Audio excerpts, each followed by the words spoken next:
ክብራትና ክብራን ወንድሞችና እህቶቼ ይህንን ቪዲዮ የምታዩት የምታዳምጡት ስሜ አደም ይባላለሁ። አሁን ላይ የሚገኘው ኬንያ ናይሮቢ ላይ ሆኜ ነው። ካምፓኒ ቲያንስ ውስጥ ነው የሚገኘው። ይህ ካምፓኒ ድርጅት እንደዚህ ይመስላል።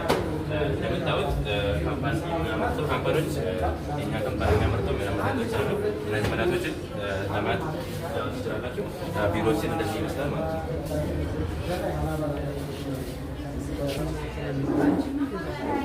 ይኸው እንደምታዩት ያው የኛ መድኃኒቶች እንደዚህ ይመስላል።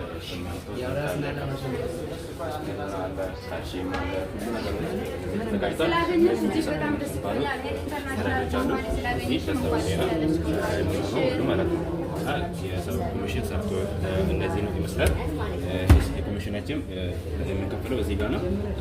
ደግሞ ፎርሙም የምሞላው እንደዚህ ይመስላል። አይዲ የሴንቴንስ ካምፓኒ አይዲ የምትባለው እቺ ነው። ከተመዘገበ በኋላ ለሌላ ሀገሮች እንደዚህ ይመስላል። እንደዚህ ታሽጎ የምንላከው ወደ ዱባይ፣ ወደ ሁሉም ወደ ሳውዝ አፍሪካ፣ ወደ ብዙ ሀገራቶች የምንላከው እንደዚህ ይመስላል እና እንደዚህ ነው። ቲያንስ ካምፓኒ ነው ያለው።